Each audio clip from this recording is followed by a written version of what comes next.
PTCLಗೆ ಸಂಬಂಧಪಟ್ಟಂತೆ ಈಗಾಗಲೇ ಹಲವಾರು ವಿಡಿಯೋಗಳನ್ನು ಅಪ್ಲೋಡ್ ಮಾಡಿದ್ದೀವಿ. PTCLಗೆ ಒಳಪಡುವಂಥ ಜಮೀನುಗಳು, PTCLಗೆ ಒಳಪಡದಂಥ ಜಮೀನುಗಳು ಮತ್ತು PTCL ಕಾಯ್ದೆ ಅಡಿಯಲ್ಲಿ ಯಾವ ಜಮೀನುಗಳು ಬರುತ್ತೆ, ಅದರ ಪರಿಣಾಮ ಏನು, ಅವುಗಳನ್ನು ಮಾರಾಟ ಮಾಡಿದರೆ ತಗೊಂಡಿದ್ರೆ ಏನಾಗತ್ತೆ, ಅದಕ್ಕೆ ಪರ್ಮಿಷನ್ ಬೇಕಾ ಅನ್ನೋದಕ್ಕೆ ಸಂಬಂಧಪಟ್ಟಂತೆ ಈಗಾಗಲೇ ಹಲವಾರು ವಿಡಿಯೋಗಳನ್ನು, ಅದರಲ್ಲೂ ಪ್ರಮುಖವಾಗಿ ಇತ್ತೀಚೆಗೆ ಕರ್ನಾಟಕ ಹೈಕೋರ್ಟ್ ಒಂದು ಮಹತ್ವದ ತೀರ್ಪನ್ನು ನವೆಂಬರಲ್ಲಿ ನೀಡಿತ್ತು. ಅದನ್ನು ಕೂಡ ಕವರ್ ಮಾಡಿ ಹಲವಾರು ವಿಡಿಯೋಗಳನ್ನು PTCLಗೆ ಸಂಬಂಧಪಟ್ಟಂತೆ ಅಪ್ಲೋಡನ್ನು ಮಾಡಿದ್ವಿ. ಅವುಗಳನ್ನು ತಾವುಗಳು ವೀಕ್ಷಣೆ ಮಾಡಿದಿರಿ. ಈ ಒಂದು ವಿಡಿಯೋದಲ್ಲಿ ನಾನು PTCLಗೆ ಸಂಬಂಧಪಟ್ಟ ಜಮೀನನ್ನು ಯಾರಾದರೂ ಒತ್ತುವರಿಯನ್ನು ಮಾಡಿಕೊಂಡಿದ್ರೆ ಅಂಥ ಸಂದರ್ಭದಲ್ಲಿ ಏನು ಮಾಡಬೇಕು, ಈ ಒಂದು ವಿಡಿಯೋದಲ್ಲಿ ನಾನು ಜನರಲ್ ಪ್ರಾಪರ್ಟಿ ಒತ್ತುವರಿ ಆಗಿದ್ದರೆ ಆ ವಿಚಾರವನ್ನು ಹೊರತುಪಡಿಸಿ, ಅಂದರೆ ಆ ವಿಚಾರಕ್ಕೆ ಸಂಬಂಧಪಟ್ಟಂಗಲ್ಲ, ಜನರಲ್ ಪ್ರಾಪರ್ಟಿ ಒತ್ತುವರಿಗೆ ಸಂಬಂಧಪಟ್ಟಂತೆ ನಾನು ಮತ್ತೊಂದೇ ಇನ್ನು ವಿಡಿಯೋವನ್ನು ವಿತ್ ಜಡ್ಜ್ಮೆಂಟ್ ಜೊತೆಗೆ ಅಪ್ಲೋಡನ್ನು ಕೊಡ್ತೇನೆ. ಇಲ್ಲಿ PTCLಗೆ ಒಳಪಡುವಂಥ ಜಮೀನನ್ನು ಬೇರೆಯವರು ಒತ್ತುವರಿಯನ್ನು ಮಾಡಿಕೊಂಡಿದ್ರೆ, ಅದರ ಎನ್ಕ್ರೋಚನ್ನು ಮಾಡಿಕೊಂಡಿದ್ರೆ, ಅದರ ಪೂರ್ತಿಯನ್ನು ಬೇರೆಯವರು ಎತ್ಕೊಂಡು ತಗೊಂಡಿದ್ರೆ, ಸ್ವಾಧೀನವನ್ನು ತಗೊಂಡಿದ್ರೆ, ಅಂದರೆ ಮಾರಾಟವಲ್ಲದೆ ತಗೊಂಡಿದ್ರೆ ಅಂಥ ಸಂದರ್ಭದಲ್ಲಿ ಏನು ಮಾಡಬೇಕು ಅನ್ನೋದನ್ನು ಈ ಪೂರ್ತಿ ವಿಡಿಯೋದಲ್ಲಿ ನೋಡೋಣ. ಈ ಎಲ್ಲ ಅಂಶವನ್ನು ನೋಡೋದಕ್ಕಿಂತ ಮೊದಲು ನೀವಿನ್ನೂ ನಮ್ಮ ಚಾನಲ್ಗೆ ಸಬ್ಸ್ಕ್ರೈಬ್ ಆಗಿಲ್ಲ ಅಂದರೆ ಸಬ್ಸ್ಕ್ರೈಬ್ ಆಗಿ, ಹಾಗೆ ಬೆಲ್ ಬಟನನ್ನು ಪ್ರೆಸ್ ಮಾಡಿ. ಮೊದಲನೇದಾಗಿ ಈಗ ಈ PTCLಗೆ ಸಂಬಂಧಪಟ್ಟಂತೆ ಹಲವಾರು ವಿಡಿಯೋಗಳಲ್ಲಿ ಕೆಲವು ಪ್ರಶ್ನೆಗಳನ್ನ ಕೇಳ್ತಾರೆ. PTCL ಅಂದರೆ ಏನು, ಇದರ ಸಂಪೂರ್ಣವಾಗಿ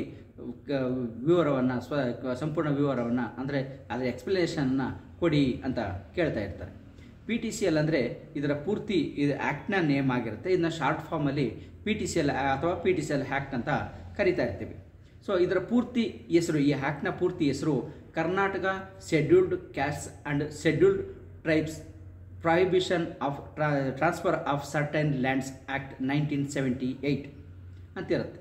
ಅಂದರೆ ಕರ್ನಾಟಕದ ಪರಿಶಿಷ್ಟ ಜಾತಿಗಳು ಮತ್ತು ಪರಿಶಿಷ್ಟ ಪಂಗಡಗಳ ಕೆಲ ಜಮೀನುಗಳ ವರ್ಗಾವಣೆಯ ನಿಷೇಧ ಕಾಯ್ದೆ 1978 ಆಗಿರುತ್ತೆ. 2023ರ ತಿದ್ದುಪಡಿ ಕಾಯ್ದೆಯನ್ನು ನಾವು ಇದೇ ರೀತಿ ಕರಿತೇವೆ, Karnataka scheduled castes and scheduled tribes prohibition of transfer of certain lands amendment act 2023 ಅಂತ ಕರಿತೇವೆ. ಅಂದರೆ ಕರ್ನಾಟಕ ಪರಿಶಿಷ್ಟ ಜಾತಿಗಳು ಮತ್ತು ಪರಿಶಿಷ್ಟ ಪಂಗಡಗಳು ಕೆಲ ಜಮೀನುಗಳ ವರ್ಗಾವಣೆಯ ನಿಷೇಧ ತಿದ್ದುಪಡಿ ಕಾಯ್ದೆ 2023 ಅಂತ ಕರಿತೇವೆ. ಇದು ಫುಲ್ ಫಾರ್ಮ್ ಆಗಿರುತ್ತೆ. ಸೊ ಹಾಗಾಗಿ ಪದೇ ಇದನ್ನು ಕೇಳಬೇಡಿ, ಏಕೆಂದರೆ PTCL ಅಂತ ನೀವು ಕೂಡ ಗೂಗಲಲ್ಲಿ ಹಾಕಿದ್ರು ಕೂಡ ಬರುತ್ತೆ, ಅಥವಾ ಇನ್ಯಾವುದೇ ಒಂದು ಬ್ರೌಸರಲ್ಲಿ ಎಲ್ಲೇ ಒಂದು ಸರ್ಚ್ಗೆ ಹೋದರೂ ಕೂಡ ಸಿಗುತ್ತೆ. ಈ ಎಕ್ಸ್ಪ್ಲನೇಷನ್ಸು ಇವುಗಳನ್ನು ನೀವುಗಳನ್ನು ನೋಡ್ಕೋಬೋದು. ಸೊ ಆದರೂ ಇರಲಿ, ಇದ್ರ ಪೂರ್ತಿ ಒಂದು ಆ್ಯಕ್ಟ್ನ ಹೆಸರನ್ನು ತಿಳ್ಕೊಳ್ಳಿ ಅನ್ನೋ ಉದ್ದೇಶಕ್ಕೆ ಇದನ್ನು ನಾನು ಮಾಡಿದ್ದೇನೆ. ಮುಖ್ಯ ಅಂಶ ಈ ವಿಡಿಯೋದ ಅಂಶವಾಗಿರುವಂಥ ಒಂದು ಒತ್ತುವರಿ ಜಮೀನು, ಅಂದರೆ ಇಲ್ಲಿ ಜನರಲ್ ಒತ್ತುವರಿ ಜಮೀನನ್ನು ನಾನು ಈ ವಿಡಿಯೋದಲ್ಲಿ ಕವರ್ ಮಾಡ್ತಾ ಇಲ್ಲ, ಅದಕ್ಕೆ ಸಂಬಂಧಪಟ್ಟಂತೆ ಪ್ರತ್ಯೇಕ ವಿಡಿಯೋವನ್ನು ನಾನು ಮಾಡ್ತೇನೆ.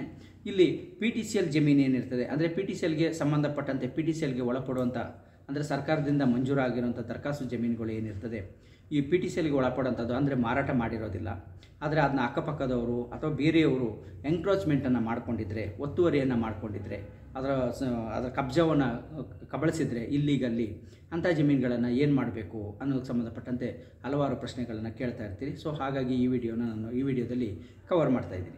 ಆ ರೀತಿಯಲ್ಲಿ ಯಾರೇ ಒಬ್ಬರು ಎನ್ಕ್ರೋಚನ್ನು ಮಾಡಿಕೊಂಡಿದ್ರೆ ಅಂಥ ಸಂದರ್ಭದಲ್ಲಿ ಸಂಬಂಧಪಟ್ಟ AC ಅವರಿಗೆ ಒಂದು ಅರ್ಜಿಯನ್ನು ನೀಡಬೇಕು ನಿಮ್ಮ ದಾಖಲೆಗಳ ಒಂದಿಗೆ. ಸೊ ಆಗ ಅವರು ಅದನ್ನು ಪರಿಶೀಲನೆಯನ್ನು ಮಾಡಿ ಯಾರೇ ಅದನ್ನ ಎನ್ಕ್ರೋಚನ್ನು ಮಾಡಿಕೊಂಡಿದ್ರೆ ಅಂಥವರಿಂದ ಅದನ್ನು ಬಿಡಿಸಿ ಮೊದಲು ಅವರ ಸ್ವಾಧೀನಕ್ಕೆ ತಗೊಂಡು, ಅಂದರೆ AC ಅವರ, ದಟ್ ಮೀನ್ಸ್ ಸರ್ಕಾರದ ಸ್ವಾಧೀನಕ್ಕೆ ತಗೊಂಡು, ಅನಂತರದಲ್ಲಿ ಅದು ಸಂಬಂಧಪಟ್ಟ ಅಥವಾ ವಾರಸುದಾರ ಏನಿರ್ತಾರೆ ಅವರಿಗೆ ಅದರ ಹಸ್ತಾಂತರವನ್ನು ಮಾಡ್ತಾರೆ. ಅಂದರೆ ಯಾವುದೇ ಒಂದು ಸೊತ್ತನ್ನು, ಅಂದರೆ ಅಕ್ಕಪಕ್ಕದವರು ಎನ್ಕ್ರೋಚ್ ಮಾಡ್ಕೊಂಡಿರೋದಾಗಲಿ ಅಥವಾ ಅಲ್ಲಿ ಜಮೀನನ್ನು ಮಾಡಲಿಕ್ಕಾಗಲಿಲ್ಲ ಅಂತೇಳಿ ಬಿಟ್ಟಂಥ ಸಂದರ್ಭದಲ್ಲಿ ಬೇರೆಯವರು ಅಲ್ಲಿಗೆ ಬಂದು ಇಲ್ಲಿಗಲ್ಲಿ ಕುಂತ್ಕೊಂಡಿದ್ರೆ, ಇಂಥ ಸಂದರ್ಭದಲ್ಲಿ ಈ ಒಂದು ಎನ್ಕ್ರೋಚ್ಮೆಂಟನ್ನು ಅವ್ರನ್ನ ಒತ್ತುವರಿಯನ್ನು ಬಿಡಿಸೋದಕ್ಕೆ AC ಅವರಿಗೆ ಅರ್ಜಿಯನ್ನು ಕೊಡಬೇಕಾಗತ್ತೆ. ಈ ಅರ್ಜಿ ಜೊತೆಗೆ ನಿಮಗೆ ಗ್ರ್ಯಾಂಟ್ ಆಗಿರುವಂಥದ್ದು, ಈಗ RTC ಇರುವಂಥದ್ದು, ಅಥವಾ ಅದು ಎಲ್ಲಿದೆ ಅನ್ನೋದಕ್ಕೆ ಸಂಬಂಧಪಟ್ಟ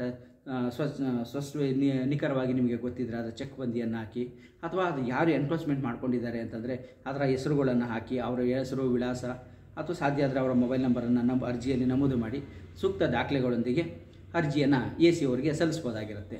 ಸೊ ಅಂಥ ಸಂದರ್ಭದಲ್ಲಿ ಅದನ್ನು ಪರಿಶೀಲನೆಯನ್ನು ಮಾಡಿ AC ಅವರು ಕಂದಾಯ ಇಲಾಖೆಯ ಅಧಿಕಾರಿಗಳೊಂದಿಗೆ ಅದರ ಎನ್ಕ್ರೋಚ್ಮೆಂಟನ್ನು ಒತ್ತುವರಿಯನ್ನು ಬಿಡಿಸಿ ಅವರು ನಿಮ್ಮ ಫಸ್ಟು ಸ್ವಾಧೀನವನ್ನು ಅವ್ರು ತಗೋತಾರೆ. ಆನಂತರದಲ್ಲಿ ನಿಮಗೆ ಅದರ ಸ್ವಾಧೀನವನ್ನು ಕೊಡ್ಬೋದು ಅಥವಾ ಮರು ಮಂಜೂರಾತಿಯನ್ನು ಕೂಡ ಮಾಡ್ಬೋದಾಗಿರುತ್ತೆ. ಸೊ ಮಂಜೂರಾತಿ ಅಂತಂದ ಸಂದರ್ಭಕ್ಕೆ ಮರು ಮಂಜೂರಾತಿ ವಿಚಾರಕ್ಕೆ ಸಂಬಂಧಪಟ್ಟಂತೆ ಹಲವಾರು ಪ್ರಶ್ನೆಗಳಿದೆ. ಮರು ಮಂಜೂರಾತಿ ಅಂದರೆ ಒಂದೇ ರೀತಿ ಇರೋದಿಲ್ಲ.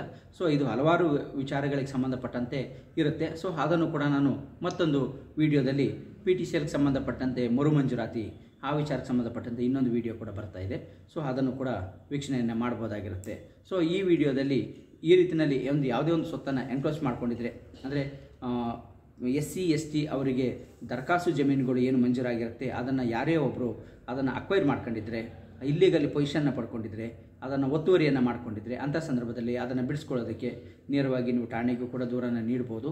ಆದರೆ ಅವರು ಸರಿಯಾದ ರೀತಿಯಲ್ಲಿ ಕ್ರಮ ಕೈಗೊಳ್ಳೋದಿಲ್ಲ. ಆದರೆ AC ಅವರಿಗೆ ಒಂದು ಅರ್ಜಿಯನ್ನು ನೀಡಿದಂಥ ಸಂದರ್ಭದಲ್ಲಿ ಅವರು ಖುದ್ದ ಕಂದಾಯ ಅಧಿಕಾರಿಗಳು ಮತ್ತು ಪೊಲೀಸರವರ ಅವಶ್ಯಕತೆ ಇದ್ದರೆ ಅವರ ಒಂದು ಸಹಯೋಗದೊಂದಿಗೆ ನಿಮ್ಮ ಜಮೀನನ್ನು ಬಿಡಿಸಿ ಸ್ವಾಧೀನವನ್ನು ನಿಮಗೆ ನೀಡ್ಬೋದು ಅಥವಾ ಮರು ಮಂಜೂರಾತಿನೂ ಕೂಡ ಮಾಡೋದಕ್ಕೆ ಅವಕಾಶ ಇರುತ್ತೆ. ಸೊ ಹಾಗಾಗಿ ಯಾರೇ ಒಂದು PTCನಲ್ಲಿ ಬರುವಂಥ ಜಮೀನುಗಳೇನಿರುತ್ತೆ ಅದಕ್ಕೆ ಸಂಬಂಧಪಟ್ಟಂತೆ ಒತ್ತುವರಿಯನ್ನು ಬಿಡಿಸ್ಕೊಳ್ಳೋದಕ್ಕೆ ಒಂದು ಕಾನೂನಿನಲ್ಲಿ ಅವಕಾಶ ಇದೆ ಅನ್ನೋದನ್ನು ಇಲ್ಲಿ ನಾವು ನೋಡ್ಬೋದಾಗಿರುತ್ತೆ.